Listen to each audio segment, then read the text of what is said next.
Drew, it's Friday night. You know what that means. It's time for another exciting episode of The Devil's Due. Ladies and gentlemen, welcome. I am your host, Carl Duty. With me, as always, is the man who is not investing in GameStop. He's investing in Babbage's, because that's a stock that's going to come back. Mr. Drew Celestino. I remember Babbage's. Remember Babbage's? I remember. Oh, I remember. The boxes all set out nicely on the shelves. They're like, slightly off-white interior. Yeah. Just it was a nice little electronics boutique, as one might say. No, that was a different store. Yes. Before they became EB Games, before they became GameStop, and before they became lucrative for the stupidest reasons. But yes, I can't. Anyway. Yeah. Well, here we are. Hi. We are back again here in audio form. Yes. We've had some fun the past couple of weeks doing the streaming shows, and we thank you to all of you who tuned in to watch us and joined in the chat and whatnot. Last episode was a lot of fun. We do enjoy doing that, but it's not going to be the standard for us. We are just going to hop back on, get back to our roots, the audio medium, as it were. So here we are back again, and let us get underway, sir. How was your weeks? Good. Let's kick things off. The bottle this evening, so it wasn't quite as loud. Hopefully that picked up. Anyway, what is the brew of the show? The brew of the show is very exciting. The brew of the show is an old favorite that went away and is now back by insanely popular demand over the years. This is the Stone Sublimely Self-Righteous Black IPA. This is a fantastic beer, one of my favorites. Black IPAs, unfortunately, is not a style that is really super popular. So it, people love the beer, but unfortunately, national sales of the beer did not do so well in the face of the rise of the juicy IPAs and the East Coast styles. And the Black IPA had to go away. But as Stone has pointed out in the re-release this year, this is their absolute number one most requested beer to return to their lineup. So this is a limited run, but they do encourage everyone to enjoy it while it's here, because it may not be here for long. But I'm a big Black IPA fan. This beer is fantastic. This beer inspired me to make my own Black IPA, which was pretty good. And I think when spring comes, I'm going to make that one as my first return beer. My first beer making since Grant was born. So I'm going with Black IPA for that. So anyway, Stone Sublimely Self-Righteous. Get it while you can. It is delicious. It is fantastic. Alrighty. I have heard you mention this beer before, and I am quite honored, sir, that you decided to break it out for the show. Oh, I bought 2 6-packs on site when I went to the store last week. I couldn't resist. I will probably, nice. I'll probably hunt another one down this weekend just to have a little extra stock in my closet. Can't help it. It's really good, and it deserves to be enjoyed. So anyway, my week has been okay. Let's see what's been going on the last couple weeks. It's nice to be recording an episode when something extremely horrible hasn't happened. Yeah. Did you notice how the volume all got turned way down? Isn't it relieving? Yeah. Isn't it such a man? I'm not going to sit here and pretend that everything's going to be hunky-dory from here on out, because it won't be. But man, oh man, do I not miss the daily drama and insanity, and who are we mad at today? Who's today's grievance going to be aired against? What national crisis are we facing today? That is not COVID, because if it's not COVID, it's not that important, to be honest. Everything just seems a lot calmer, and I'm very okay with that. Yes. I can't wait to not care about politics again. I don't mean it in that sense. I care very deeply, actually. But I don't want to have to wear it on my sleeve 24/7 in the face of abject insanity all the time anymore. I just don't want that anymore. So anyway, so that's been a nice little diversion past couple weeks. I can't say a whole ton has been happening on my end. Grant got a cold, which gave Jen a cold, which gave me a cold. Now both of my mom and Jen's mom have colds far worse. Fortunately, it is just a cold. COVID testing has all been negative, so yay. But at the same time, the cold kind of stinks for the moms. We're all fine. Yeah. I mean, I had a stuffy nose for a little while, but the moms got it a little worse. So it's been rough because they haven't been here this week to watch Grant, and we've had to work and deal with him at the same time, and that's been kind of a thing. He's a toddler now, and as you know, it's insanity, especially when you're trying to get work done. So. Yeah. Oh, yes. We know all too well. His Star Wars watching is still very sporadic, but he is focused in on one thing in particular in Star Wars. Ewoks? No. Leia. The boy loves Leia. He's got good taste in characters. That's kind of what I told him. I was like, buddy, you and every other little boy at this age loved Leia too. Wait till we see Return of the Jedi. We're only on the first movie. Anyway, I digress. It's funny though. He knows all the characters' names now and stuff, and he says 3PO. He says PO. 3PO is PO. R2 is just 2. He just just lobs off syllables where he can. Luke, Chewie, Han. He's got those guys down too. Vader.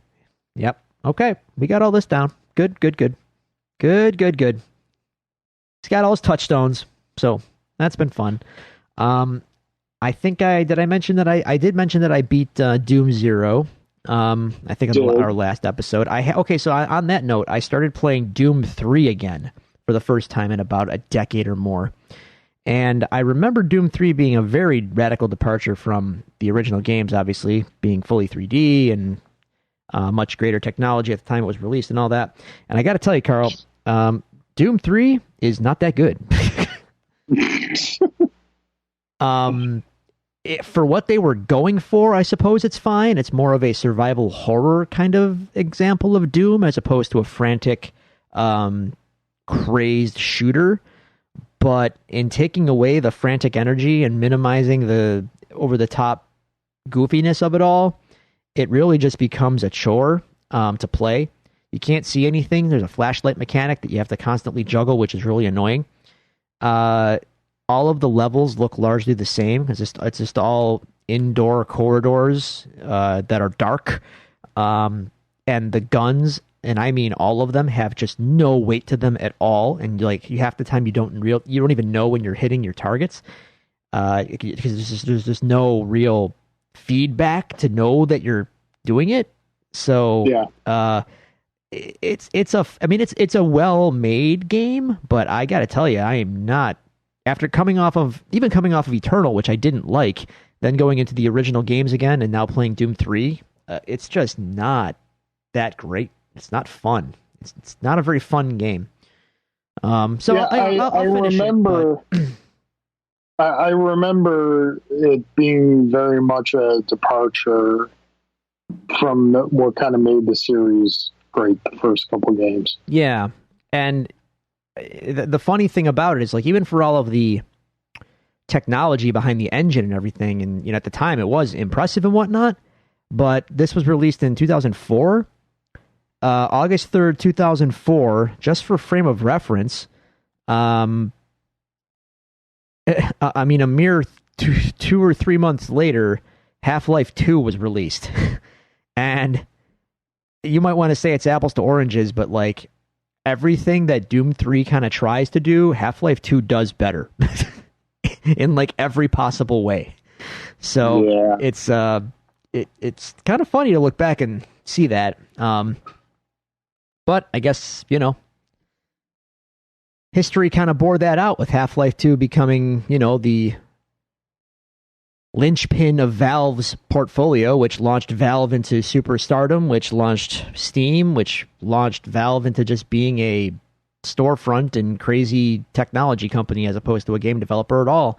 And id kind of floundered for a while and got absorbed into Bethesda and didn't really have much to, hang their hat on until Doom 2016 came around. So interesting. It's interesting history in gaming and when you look at it. The great circle of life. Yeah. It's circular. It goes round and round, all right. But not much else to report. I finished Cobra Kai Season 3, by the way. Oh, you did? Yes. You said nothing to us in our chat, sir. Oh, yeah, I kept that on the sly. I finished it last night. Thoughts? Good. Oh, you didn't like it. No, I did. I did like it, but I have thoughts on it, though. Maybe you have an opinion on this. Okay. Number one, is it me, or did they very likely spend all their money on getting Elizabeth Shue back? Because when they do the Vietnam stuff, man, does it look cheap. It's not that it looks cheap. You know what it looks like? It looks like 80s. Okay. I thought it looked bad. But, and that guy who played Kreese's or whatever, he was terrible as an actor. But I digress. Like, all the story beats are fine. But that stuff looked real cheap, and it kind of took me out of things. I'm like, oh, God, oh, boy. This is John Wayne's The Green Berets. Yeah, like a movie about Vietnam, and for some reason Vietnam has pine trees. Yeah, like they just went out back in someone's yard and had some backlighting in the dark, and like, oh God, what yeah. Come on here, man. But I digress. All the modern stuff, all the thrust of all that was fine. Although I did find Daniel's arc in the season to be like, we have to reintroduce him to everybody from the old movies, and we got to do it in this one season, and he has to learn all this stuff overnight. Okay. Granted, I was happy to see everybody, okay? But, it's a lot. They cram a lot in there. Fair enough. Daniel gets to rekindle, like, all of his old flames. I thought it was kind of funny. Like, does your wife know that you're having tea with this Japanese woman at her house in the dark after hours? Dark. No one else is around. But I digress. It was nice to see Chozen and Daniel make amends and all that. Like, that's good. You're hitting all the beats there. I like all that. And Chozen was my favorite part of the season. Yeah, dude, he's hands down. He was,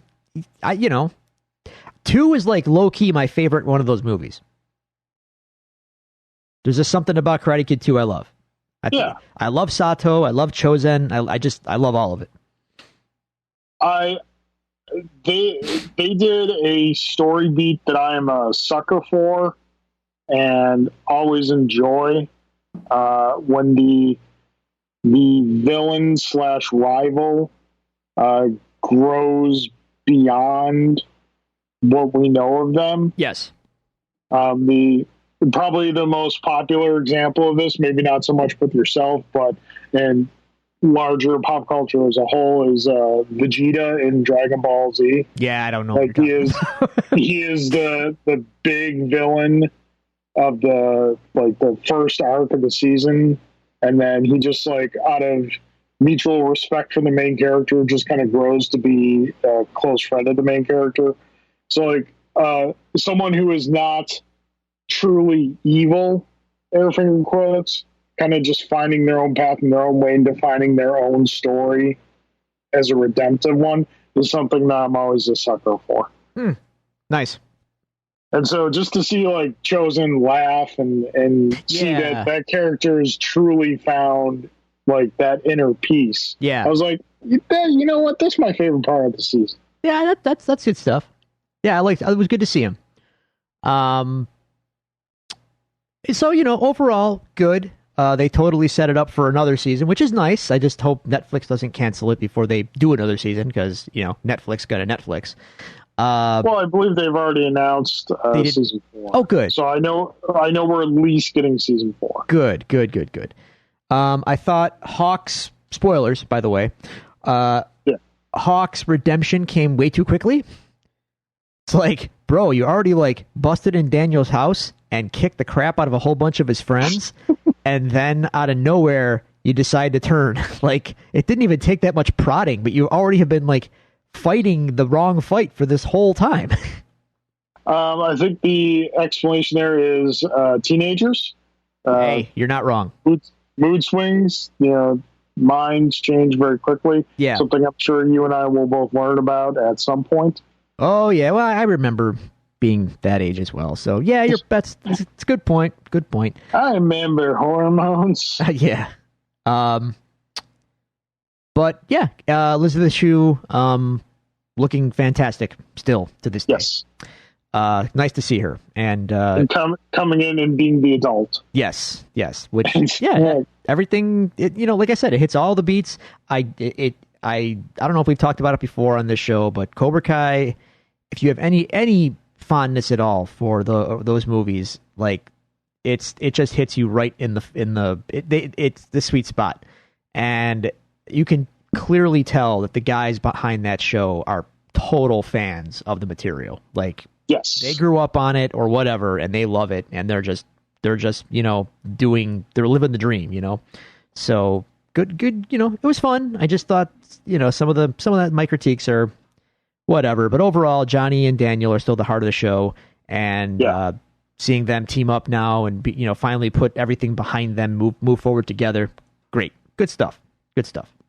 Yeah, I think the one thing that you and I kind of bumped up against similar things in this season, and both of them just having to do with Kreese. Mm-hmm. I just, what? I don't need to feel sympathetic for Kreese. Yeah. Like I get what he is, and I get what he's there for. I don't need to know why he's that way. Yeah. I don't want to feel sympathetic for him. Yeah. Because like all the things, he's gone through a lot, but that doesn't excuse what he's doing. Right. I'll be honest, I know what you're saying, and it felt like they were trying to give you some sympathy for him, but at the same time, it's like, great. I appreciate your tragic origins here, but you're clearly a psycho, Yeah. So, what are you gonna do? I think the show has gone to great lengths over 3 seasons to humanize everyone and this is, I do get a little uptight about this because I don't like this in general in our society now. It tries to air quotes both sides everything. Like, you know what I mean? Like, Johnny's not the bad guy. Daniel was the bad guy. But then again, Daniel was a good guy and Johnny was a bad guy. Kreese is a bad guy, but then again, like, no, you know what? Let's draw the line. Good, bad. And I know that's cliche and people like their shades of gray, and it shows that there's, some ambiguity to the writing. And yeah, you know what? Sometimes I just like my stuff nice and simple. Good guys, bad guys. That's why stuff resonates with kids, and that's why, we have stories and narratives. Like, it always comes back to Star Wars for me. Like, Yeah. Rebels, good guys. Empire, bad guys. I don't need too much nuance in this, So, anyway, yeah, Cobra Kai was fun. I did start watching. I don't know if I talked about it on the last on the Facebook Live, but I have started watching The Expanse on Prime. Okay. Watch The Expanse. That is my firm recommendation. Watch The Expanse. I hear good things about The Expanse. Yes, it is good. It is very good. I am about 8 episodes into season 2 right now. Season 1 took me a few episodes, maybe even the whole season, to really fully understand all the alliances in play. But once you understand it, it's actually really simple, and then you kind of kick yourself for not quite grasping it in the first couple episodes, but they do throw a lot at you, so you got to roll with it. But once they get rolling into season 2, like you understand everything, and it's full tilt go. And it's great. It's just a great sci-fi show, and it's scratching that Mass Effect itch for me in a big bad way, despite the fact that there's no aliens. It's all Earth versus Mars versus asteroid belt people in the distant future. A lot of political problems between the three, and tensions are high, and it's like a Cold War between, galactic civilization kind of, and things are ready to tip off, and it's good. It's a good show. I'm really enjoying it. Nice. Yeah. So that's been my week, Carl. How are you? I'm doing good. Obviously, still pandemic-y here, and still home with the wife and the boy, William, 4-year-old. Yeah. As the pandemic goes ever on and on, the COVID walls get hit. I'm noticing a little more frequently. But we've been making our way through them, making do. I have been experimenting with my new coffee grinder that I mentioned in the last episode. Yeah. Which is going very well. I've been exploring some local coffee roasters, which has gone very well. The first one I did was I got from New Day Coffee Roasters. It was a bourbon barrel aged coffee, where the beans were aged in bourbon barrels for 30 days prior to roasting. And oh boy, Drew, that was something special. It sounds amazing. It was just so absolutely incredible. Actually, I brewed it strong for my first brew, and I was like, listen, I know all the alcohol's been roasted out of this, but I don't think I would pass a field sobriety test right now. It was strong. Because like Premier has a Jack Daniel's roast that they do, and that's good. Like you get the hint of Jack Daniel's in the roast, but in this one, like you could taste the bourbon, and depending on how you roasted it and what grind you used for it, it definitely swung very drastically. And I kind of found the sweet spot in kind of a medium coarse grind with a pour over brewing method with the Chemex, and that was kind of where I kind of got dialed in at. I also got a couple small bags of coffee from Tipico. Okay. And I'm working through those now. Those have both been very enjoyable. What else? No, I had some other things. I can't remember. Like I had them. But then I started thinking about that bourbon barrel-aged coffee. And just coffee derails everything. Things just kind of got swept up in that. Picked up William discovered, I should say, on the Switch, Castle Crashers. A classic. Yeah. So I've been playing that a lot again. A lot of fun. I remember I grabbed it when it was on sale. And I didn't really, I played it for maybe an hour or so. And then I just went back to Squadrons for a while. I've been playing a lot of Castle Crashers. Game's still a lot of fun. Yeah.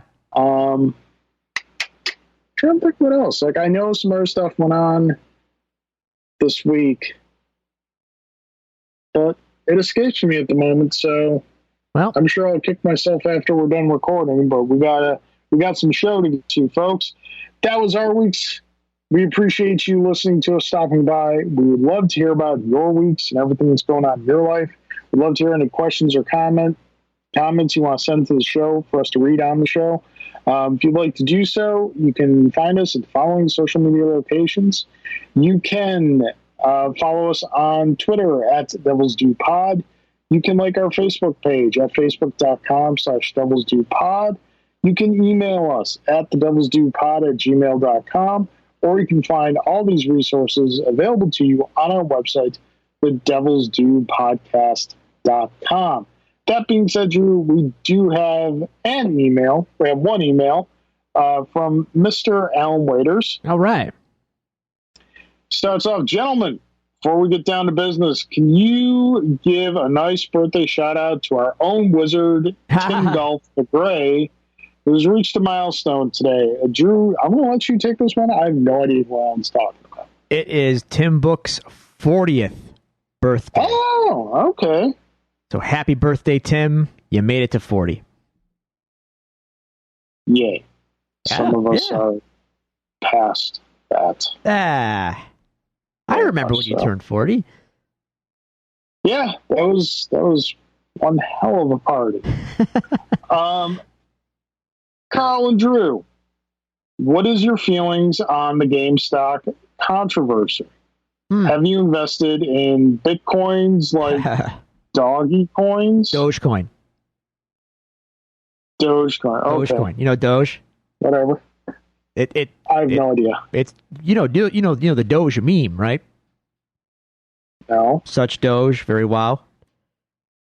Oh, Carl. No. Okay. Drew, get off my lawn. Get off my lawn. Oh my God. Okay, never mind. Moving on. Really quickly, I was talking to Drew before the show started. I do want to talk about this a little bit more at some point, but as we have had on in the past, we do have access to an expert in the field of economics and finances, Mr. PJ DePiro.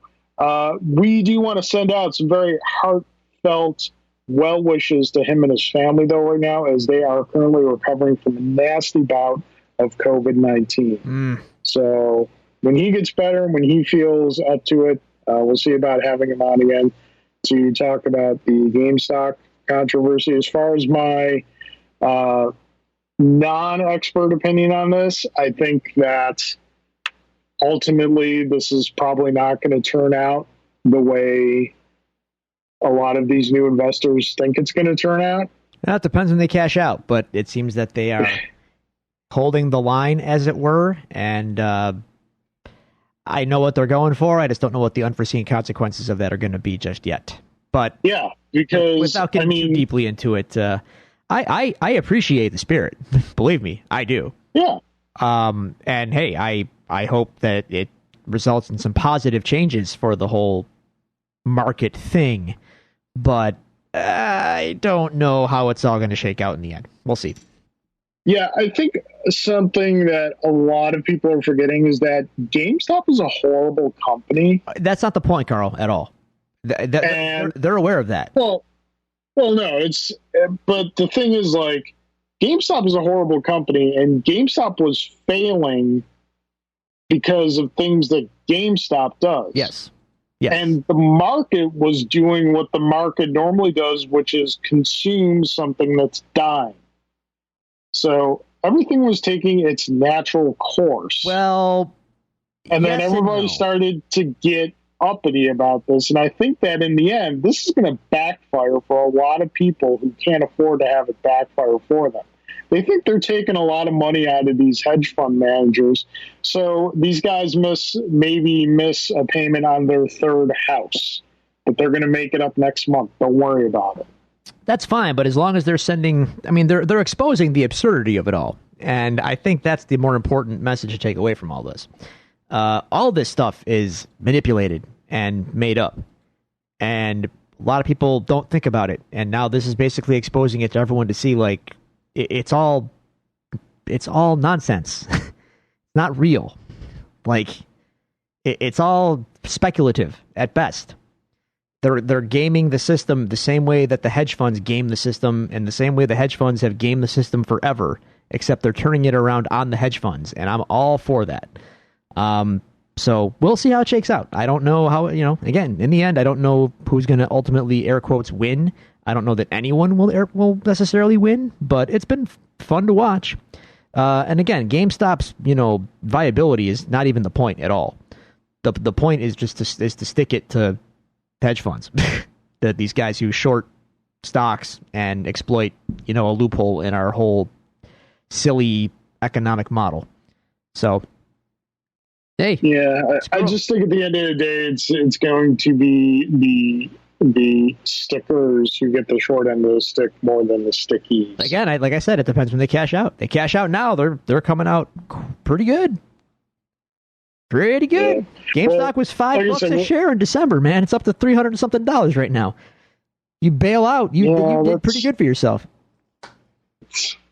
That's the game. It's funny, like I heard somewhere like GameStop's CEO, he cashes out all his stock right now. He's a billionaire. Yeah, but then he also gets sued for stock manipulation. He didn't do anything.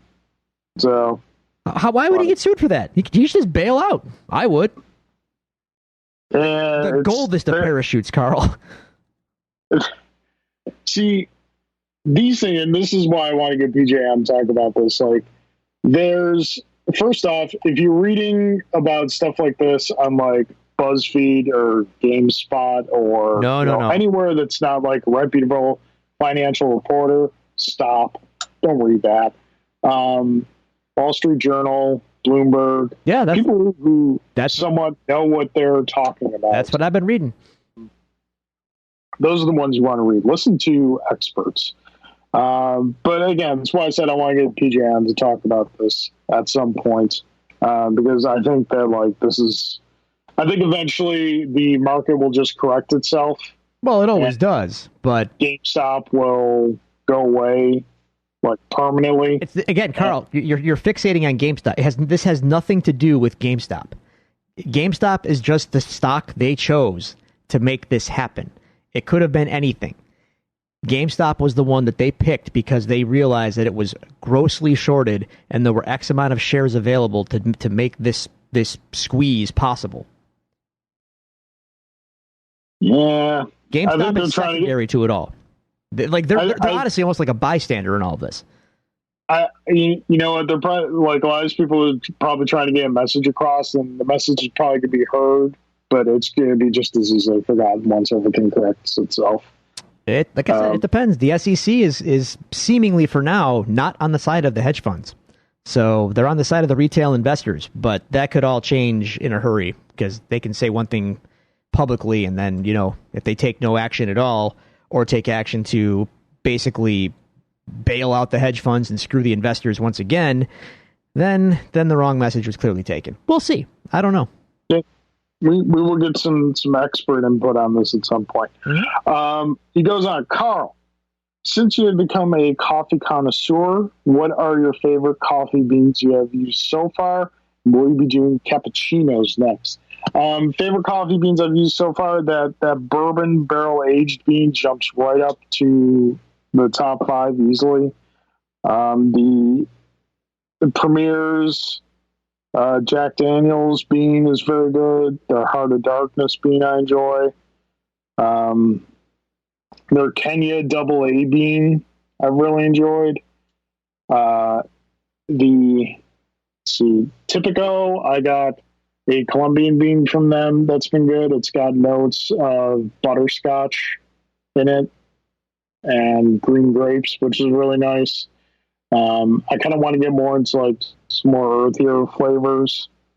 But yeah, those 4 kind of right off the bat: the bourbon barrel aged, the Jack Daniels bean, the Heart of Darkness, and the Kenya AA bean.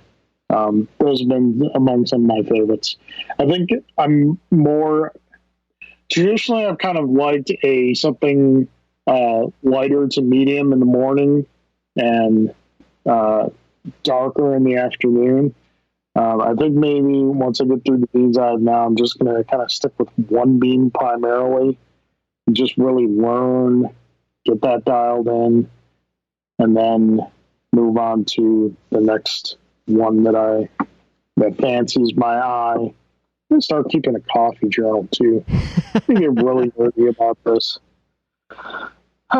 So yeah. Drew. Holla.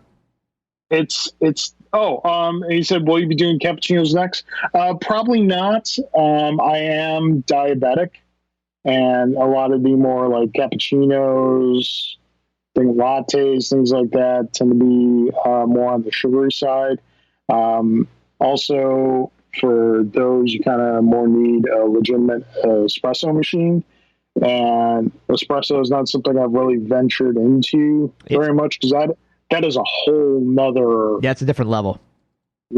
Yeah. And espresso machines are very expensive. Like a decent one, you're sniffing around $1,000. That's like for a super automatic, which does pretty much everything. The semi-automatic espresso machines where you have to really know what you're doing with them. Those are a little bit cheaper, but like the learning curve on espresso is very high. So one day maybe. I am not there yet by any stretch. Drew, it's time for the Royal Rumble. What number entrants will win this year? Will you finally win the Rumble bet this year?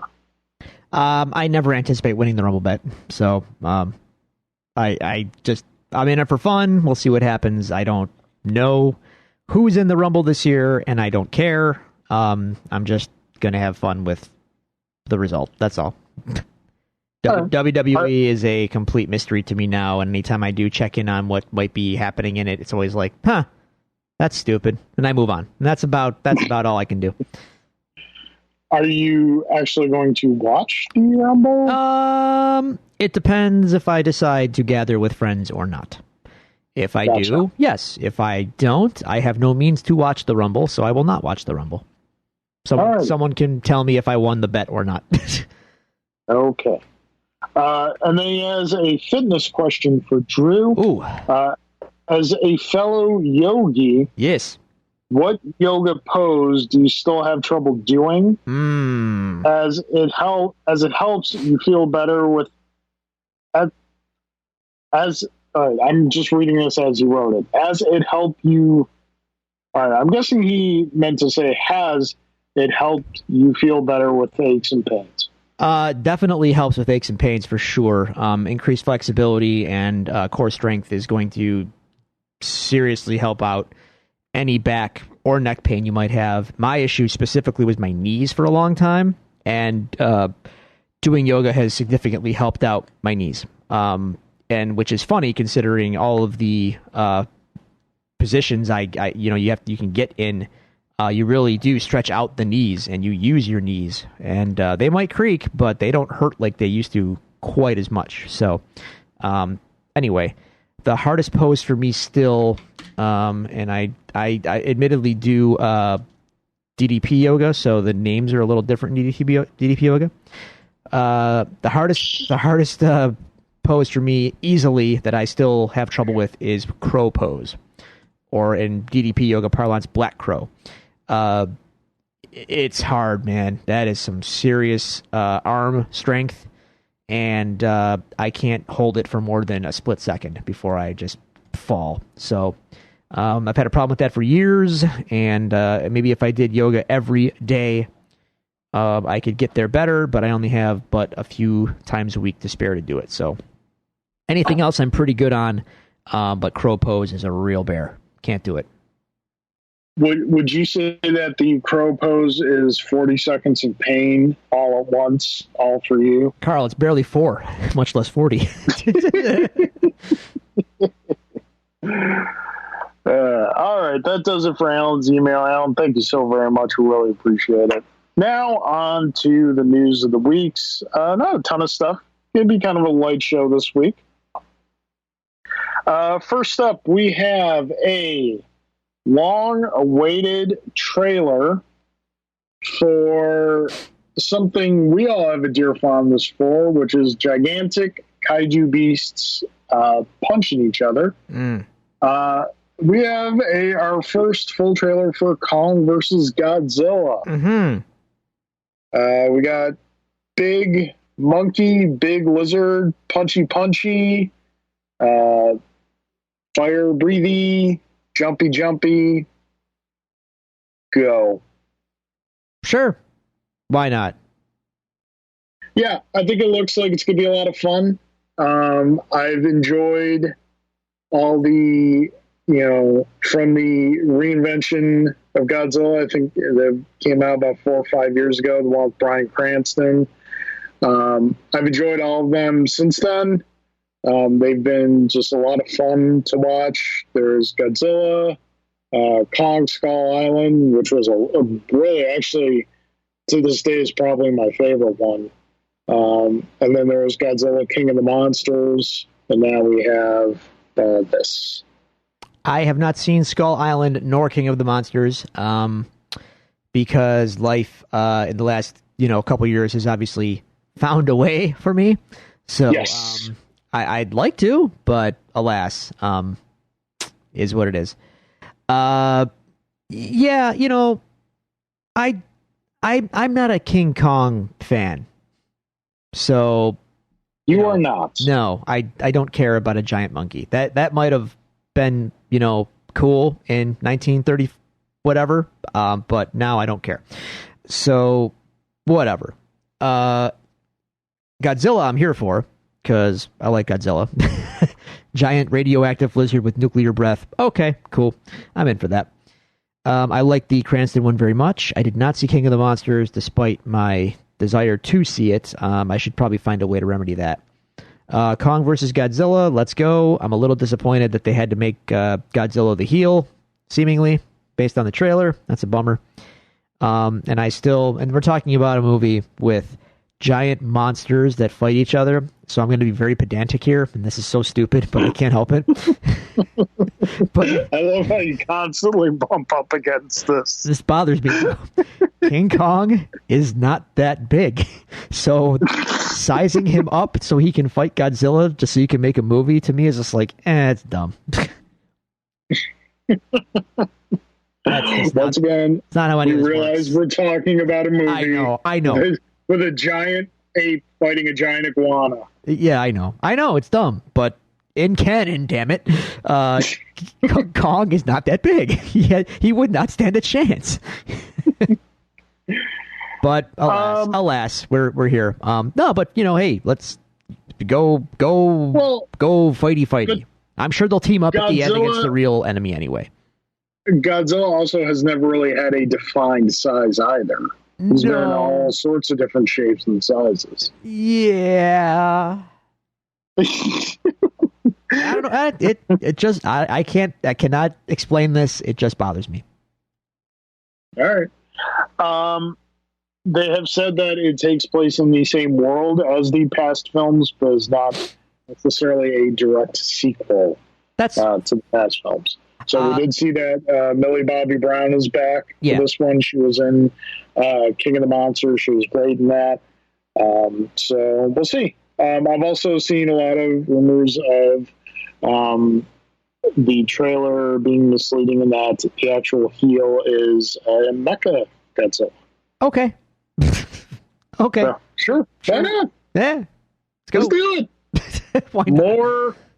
More kaijus fighting with each other. Great. Yeah. I'm here for it. Bring it. It's just it's mindless, silly fun. Let's get Gamera involved at some point, please. Yeah. I said what I said. I said what I said. Let's just do the whole Avengers Assemble. Let's get Ultraman in there. Let's get there you go. The rigs from Pacific Rim in there. Let's just everyone throw it all together. The Constructicons show up and form Devastate. They get in. Come on. Wow. So yeah, fun times. That comes out, I believe, late March. The last week of March. Same day theater release as HBO Max premiere, as is all the 2021 offerings for HBO Max. So moving on to our next item, we have really a surprise announcement this past week from the world of professional wrestling. For the past, 8 or 9 years, the aforementioned WWE has had their own streaming platform, their own streaming service. It was announced this past week that that streaming platform and service has been sold with all its content to NBC and will now be a featured channel on NBC's Peacock app. Sold is the wrong word. In the rest of the world, the WWE Network is not changing at all. In America, the WWE Network is now part of Peacock. It's a 5-year deal. It's a 5-year deal that NBC paid allegedly $1 billion for. I got a lot of thoughts on this, and I hate thinking about WWE, but unfortunately, being a wrestling fan, I'm forced to. Now, if you're looking at this is just a big gamble on NBC's part to add content to Peacock because they see streaming as the future and they want as many people on Peacock as they can get. That's the game. That's the whole game with these services. So they see this as a big value add to their service. Now, I don't, and the question becomes like, how many people are going to sign up to Peacock just to get WWE? My opinion, not many. And here's why. The WWE Network's number pretty much has been stagnant for a long time. It's somewhere around 1 million to 1.2 million people that subscribe and cancel on the regular. So that number fluctuates. But that's been the stable number roughly for a few years at least. So I don't see this being an addition to Peacock that's going to like just get droves of people to sign up. Everyone that already has a WWE subscription is going to be grandfathered into Peacock. So they're getting it. They're getting Peacock. So there's no fresh money there. But it does get WWE in front of potential new customers that are watching Peacock and then see, oh, WWE's on here. Whether or not they care, I don't know. But right.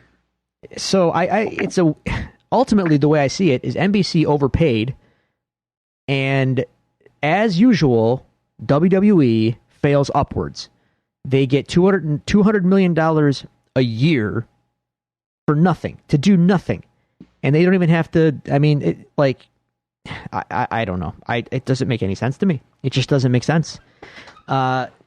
These networks and their streaming gambles and all this stuff, for $1 billion, NBC paid $1 billion for this, allegedly, for 5 years.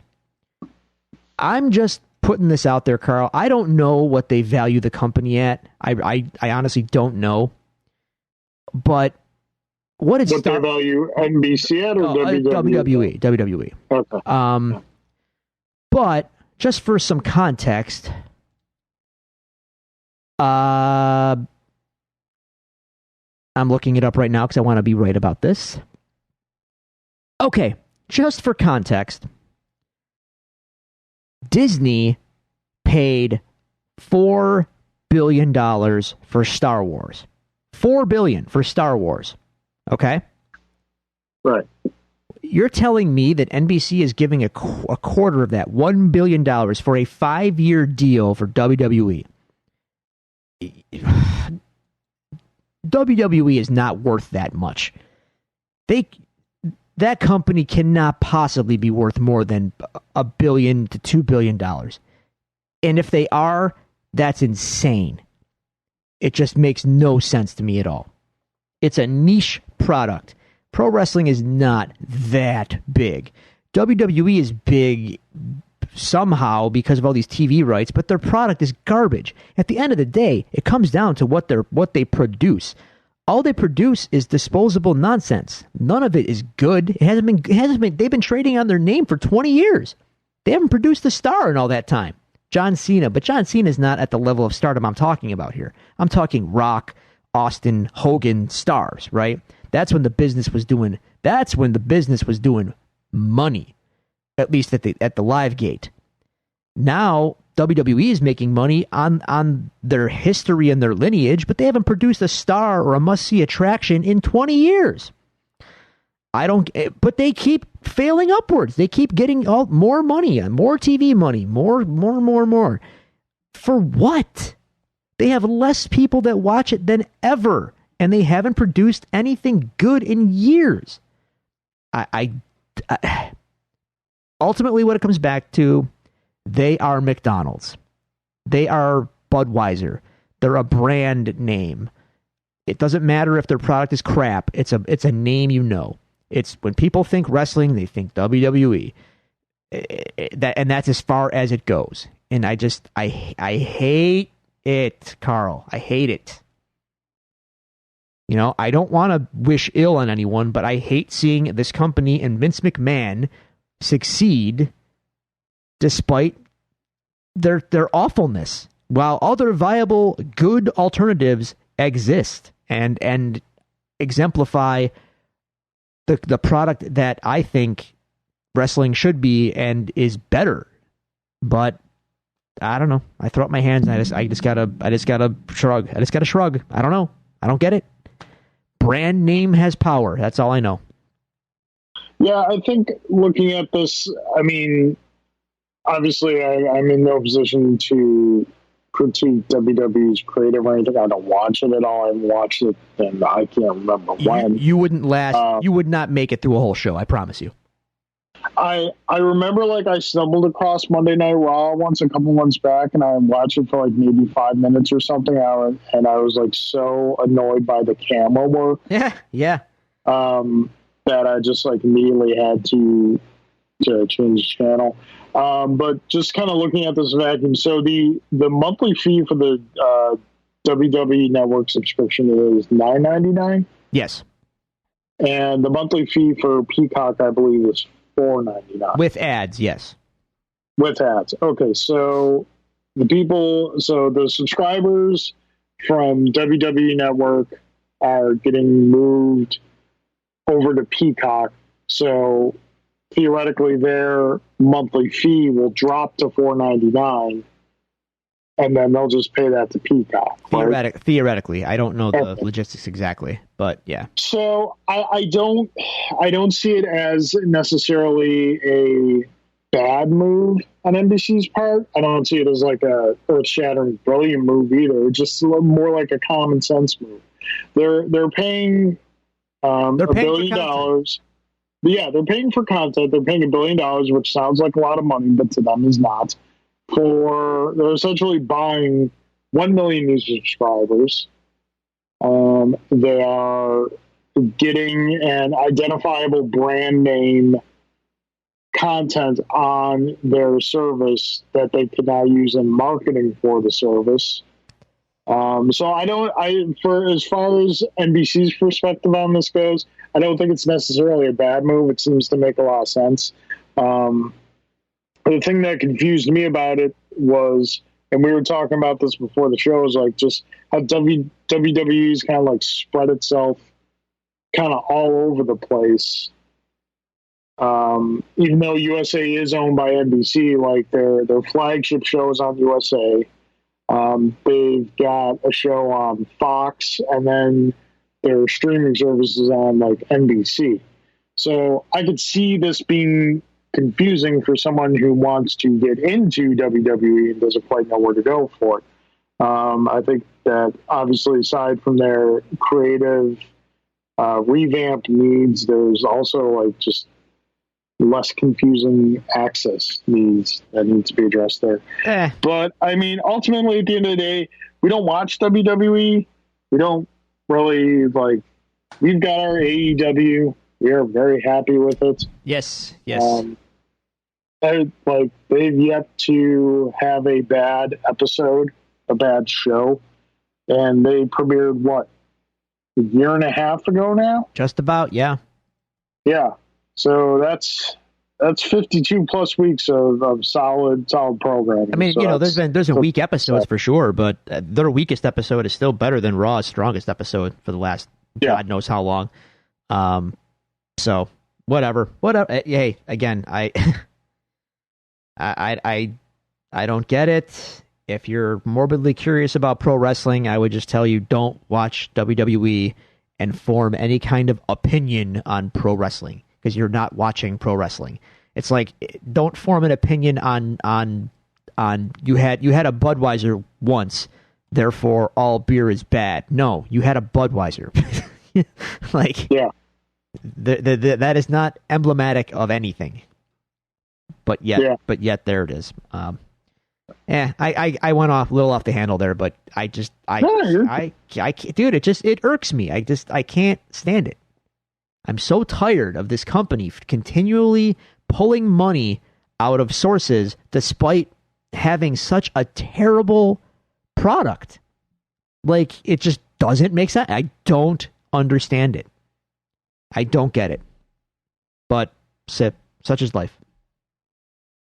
All right. So moving on to our last news item for the week.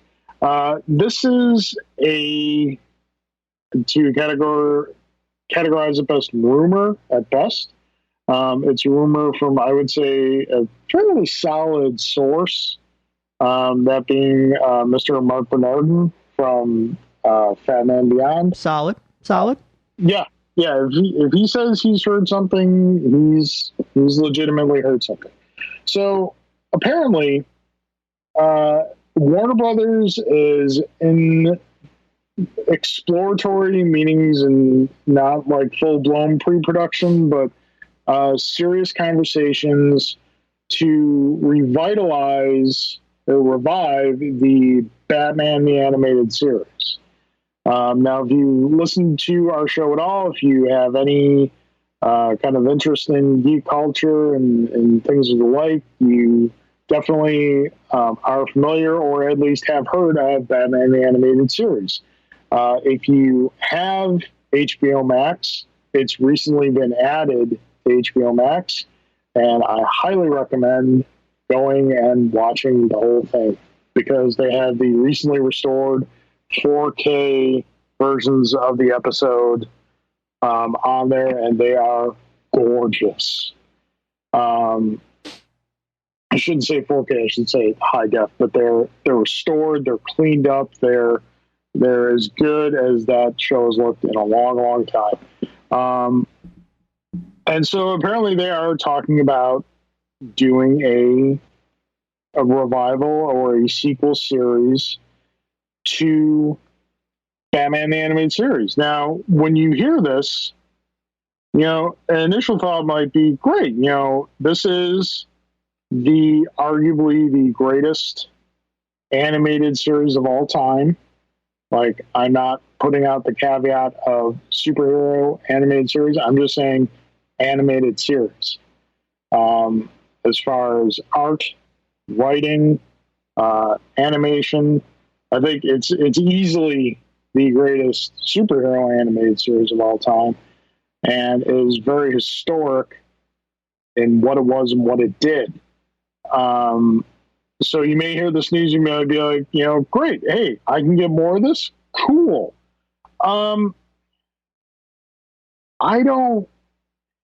We've come across stuff like this before. We've had different reactions to different items like this. And my initial reaction to this is, listen, unless you can get everybody who was involved, I'm not just talking about voice talent. I'm talking about writers, directors. I need Bruce Timm. I need Paul Dini. I need Andrea Romano doing voice direction. I need Shirley Walker doing the music. Now, unfortunately, a lot of these things really can't happen. First off, Shirley Walker unfortunately passed away a couple years ago. Andrea Romano, as far as I know, is retired. So I think an attempt here to recapture that magic it's not going to be bad, but it won't be as good. So I'm not sure if I necessarily want this. Yeah,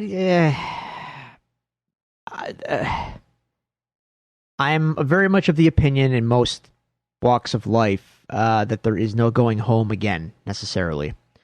So, yeah, I don't know about this. Like on the surface, you might think, "Oh man, cool," but for all the reasons you stated, it was very much a lightning in a bottle situation. And honestly, even that lightning in a bottle didn't last as long as you might think it did. Like the animated series ran for how many seasons? Like 3. Is that including the new Batman Adventures? That's including the redesign. So yeah, see that's my point.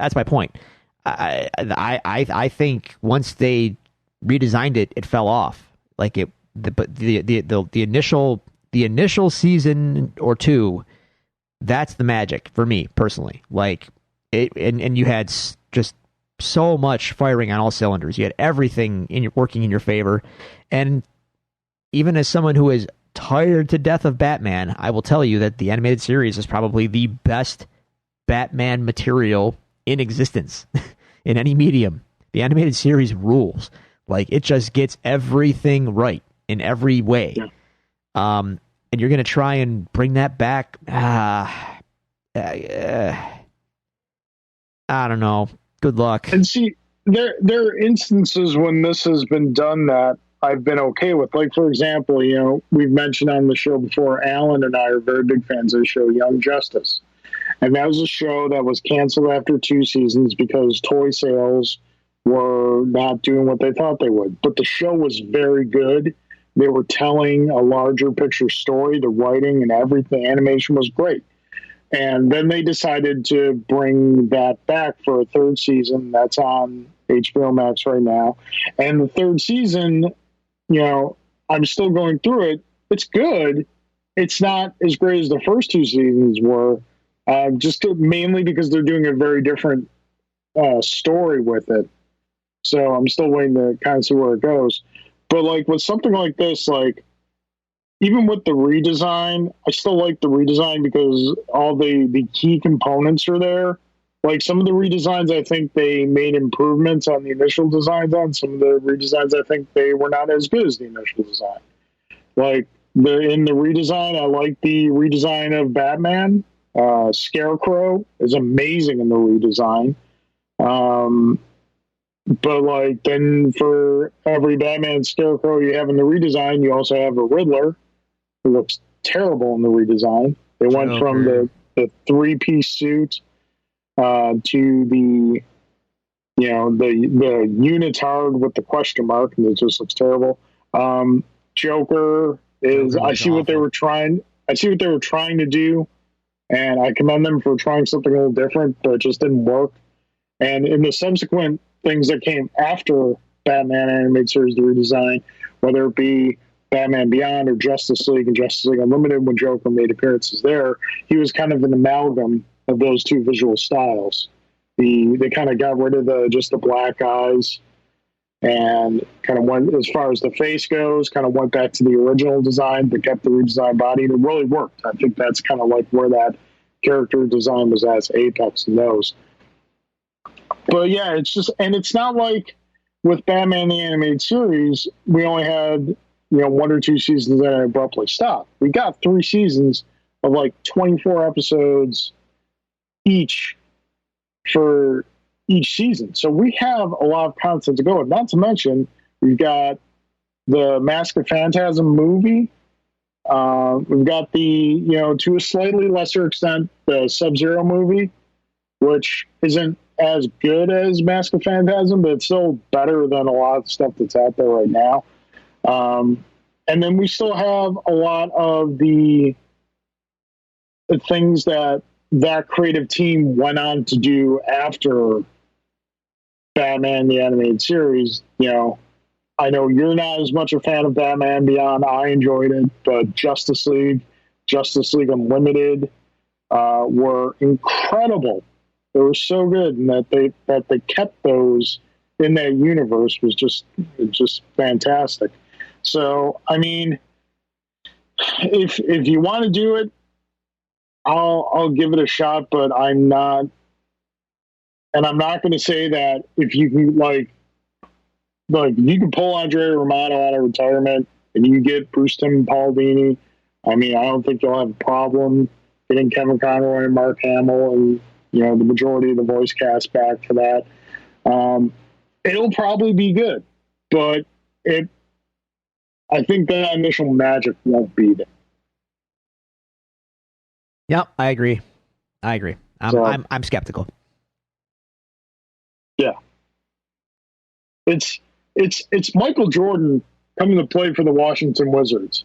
Yeah, he's still Michael Jordan, but he's not like Chicago Bulls 23 Michael Jordan. I think ultimately it's just another example of, and whatever, this is just the way it's going. It's another example of like, don't we have anything new to offer the world? Like, I hate being so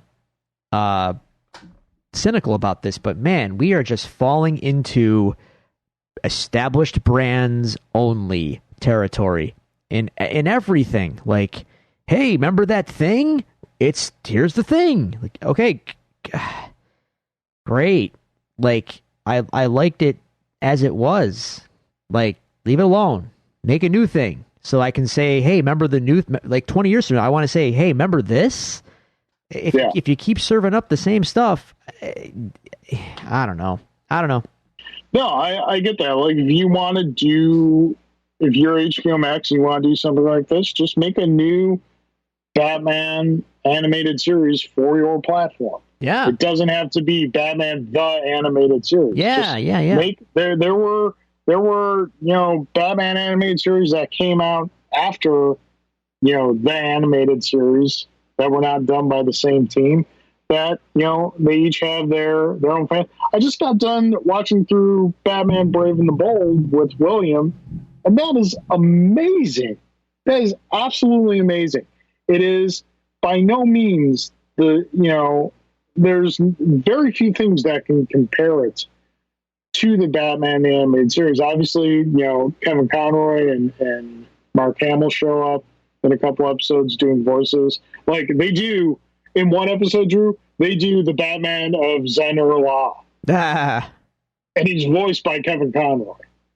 Wow, really? Yeah. That's crazy. Oh, yeah. And they do like the classic story from like earlier days of Batman when Batman tracks down Joe Chill. It's a like probably the best episode of the whole series. It's called Chill of the Night, and it's done in a slightly different way where Phantom Stranger and the Spectre are involved, and they're going to bring Batman into contact with Joe Chill, and depending on the choice Batman makes will dictate the rest of his life. If he decides to kill Joe Chill, Batman will become a servant of the Spectre, a servant of vengeance. If he decides to just bring him to justice, then he will stay as he is. The Phantom Stranger is voiced by Kevin Conroy. The Spectre is voiced by Mark Hamill. Huh.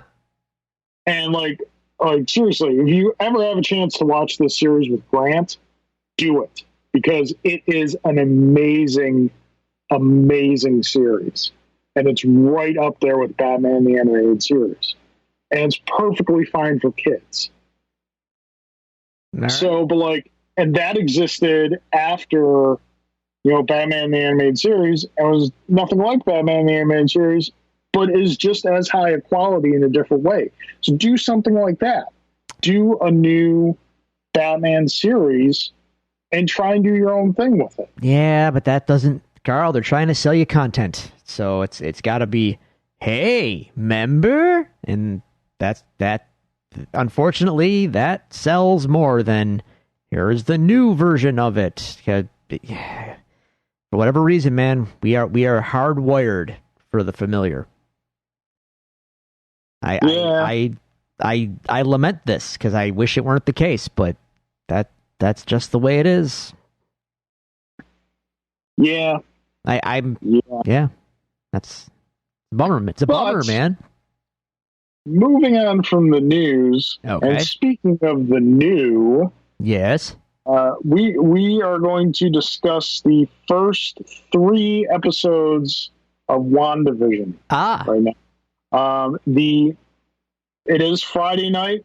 The 4th episode is aired, and oh boy, there's a lot of stuff happened in the 4th episode. I have not watched it yet. Drew being Drew. By the time you listen to this episode, I will have watched it, but as of this recording, I have not. Will you have? Yes, I will watch it tomorrow. I just can't watch it right now. We're going to discuss the first 3 episodes. So before we get into the breakdown of the episodes, this is the first legitimate offering we have had from Marvel Studios since Spider-Man Far From Home, if I remember correctly. That is correct. Yes. So it's been a while. And I mean, we discussed this on a couple episodes, to whereas the unintended and extended break from the Marvel Cinematic Universe, I feel will ultimately help the cinematic universe. I think a lot of us are ready to go back to that world and to re-enter that world and see what stories it has to tell us now. And this is like a very different approach to this. You and I were discussing, I think it was after we did our last episode, where you had some friends who had reactions to this that were not warm fuzzies of watching the show, because this, I think it's safe to say, is probably the most different offering we've had from Marvel Studios since their inception. This is easily the most bizarre and out there and biggest risk I think they've taken maybe ever. Yeah, it's like I had some friends too who were like, it's so boring. I don't know what they're trying to do here. I'm like, listen, you're watching this like you watch normal Marvel stuff. You can't do that. No, there's clearly different things happening here. There's like so many layers to this and so much stuff going on in the background. You have to watch this like you watched Lost before it got bad.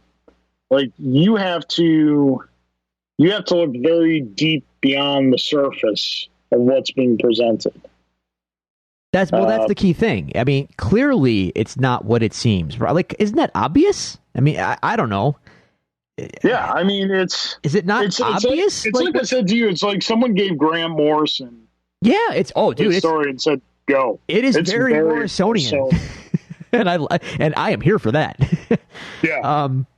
But people I know that I thought, creative people I know that I think would know better were like crapping on the first episode, and it's like, dude, do you not get what's going on? Like, clearly all is not as it appears. The fact that the Vision is alive in this at all is a big tip that this is not what it appears to be.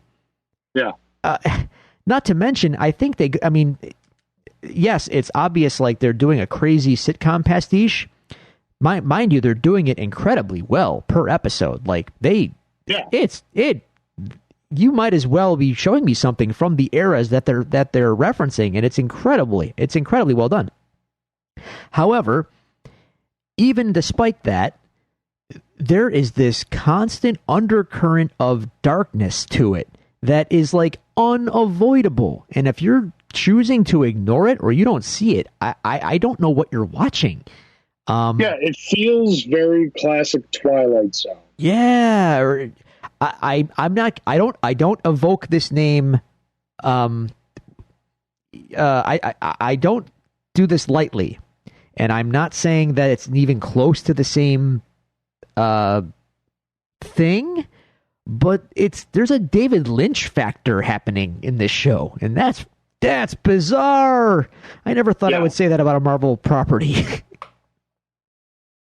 Yeah, it's funny. The one thing that always kind of wrenches me in the first couple episodes, the thing that always kind of wrenched me out of it is like, I love how it's in the aspect ratio of classic television. Yeah. I really kind of wish that the picture quality was put a little filter on it. Yeah. Like de-res it a bit.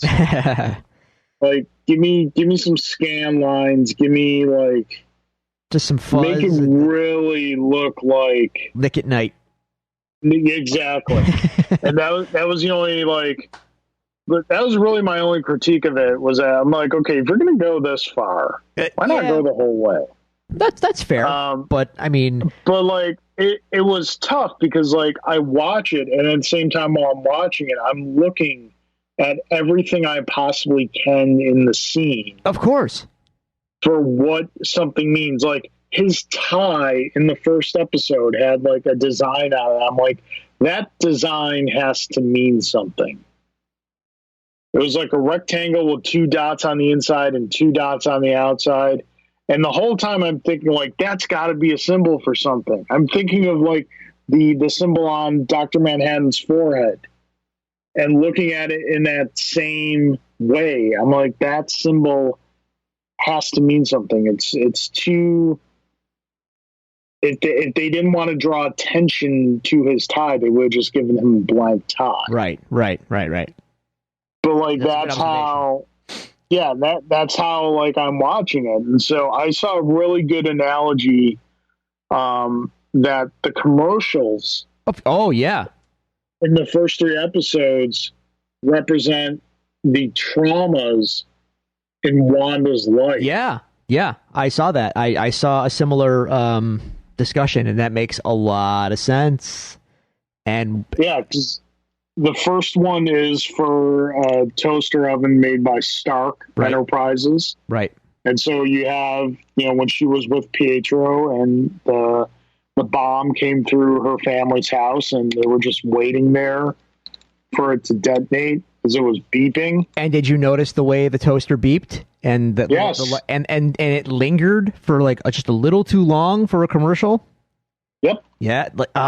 That's I'm chef's kissing right now, Carl. Mwah. Yeah. And then the next commercial is for Strucker watches. Yeah. I got a kick out of that. And then there was a commercial for Hydra soap. Uh-huh. And just, man, they're going to a deeper level with it. Now, granted, in the 4th episode, a lot of stuff happens. Okay, I'm prepared for it. I'm in on this ride because I'm enjoying. Yeah. I'm really enjoying it, and I'm enjoying things about it that I didn't necessarily expect to. I feel like this is showing me more range of performance, and I have a much greater appreciation for Elizabeth Olsen than I ever had in the movies. And Paul Bettany, for that matter. They are getting so much to do, and they're killing it, that like it makes me like them that much more. Yeah, it's really just like clearly they're building to something. Yes, no, for sure. And that's something I'm sure will be connected to. Like, we obviously know that what happens in this series is going to have ramifications for the next Doctor Strange movie. Yes.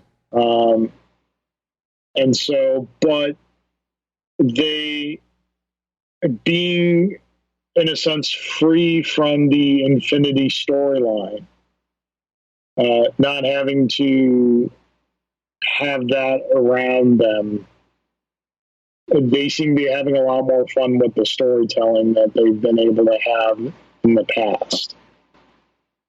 They're just given so much more to do. I mean, this is all about. I mean, in the movies, honestly, Vision and Wanda have how many lines total? How many minutes of screen time total? Maybe a half an hour screen time between the two. And now they just get all they have their own show to express all range of emotions and stories and everything, and they are, in my opinion, knocking it out of the park. I think everyone is doing a great job. Yeah. So the first episode was a 1950s style sitcom. Very Donna Reed. Donna Reed.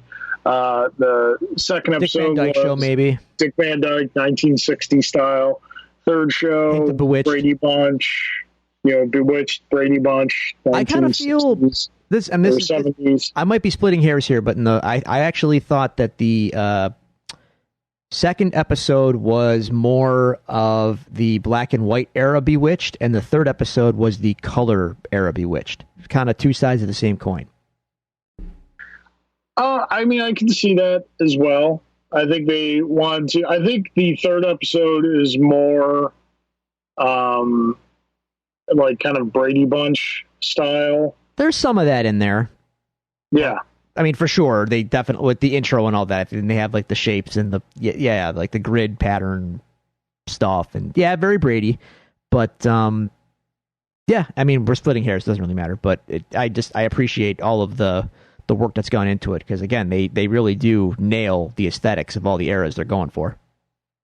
Yeah, and like just the subtlety and the visuals they do. I know we harp on this a bit, but like at the end of the third episode, when as we know, the character Monica Rambeau is thrown out of wherever she's at, and you see this whole sword set up.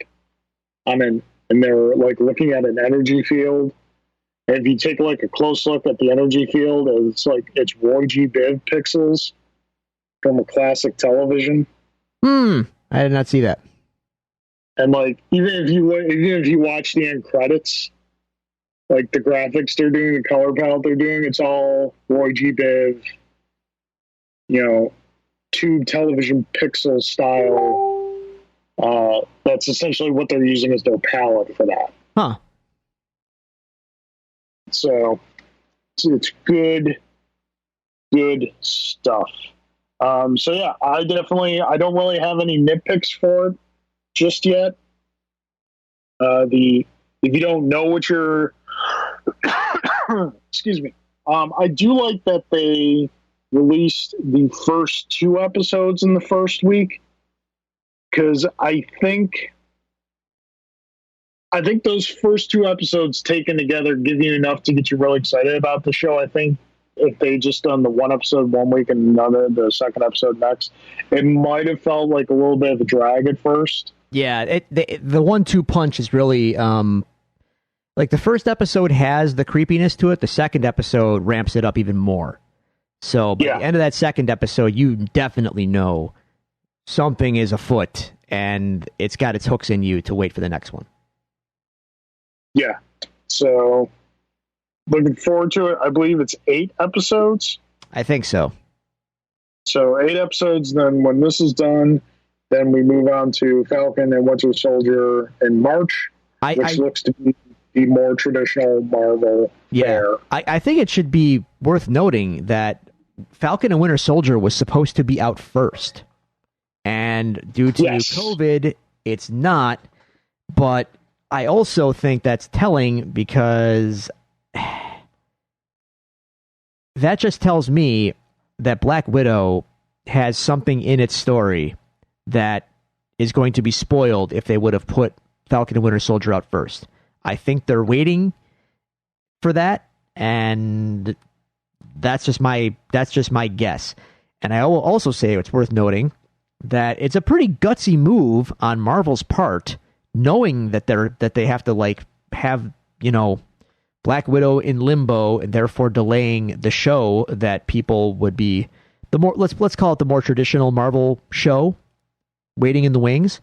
So instead, the first Marvel offering that they're going to give you is this really bizarre Grant Morrison-esque meta commentary weirdo sitcom spoof, yet in the MCU show. That's pretty. That's fairly gutsy as far as big business decisions go. Yeah, I mean, obviously, the I think before COVID hit, more of this was filmed than Falcon Winter Soldier even though Falcon Winter Soldier was originally slated to come first. I think just because of the nature of WandaVision being predominantly a set television show, lended it to have more of it actually finished first. But I also did hear reports that there was Black Widow adjacent content in Falcon Winter Soldier. So whether or not that had to get edited out or reshot, because I know the current plan for Black Widow is a May theater release. I really wish they would just let that one go to Disney Plus. Yeah. It didn't seem to hurt Soul any. I mean, Yeah, it really didn't. Like, obviously you're losing out on some money doing that, but I mean, and we all want to see Black Widow, but let's be honest, Black Widow was not going to make, Endgame money. The way things are, you're not getting me into a theater in May. Yeah. Sorry. Yeah. You're not. A lot of things would have to fall into place to make that happen for me. If everybody was vaccinated tomorrow, maybe. Or even just me, but I know what tier I'm in, and I know that I'm not going to have it by May. I know this for a fact. So.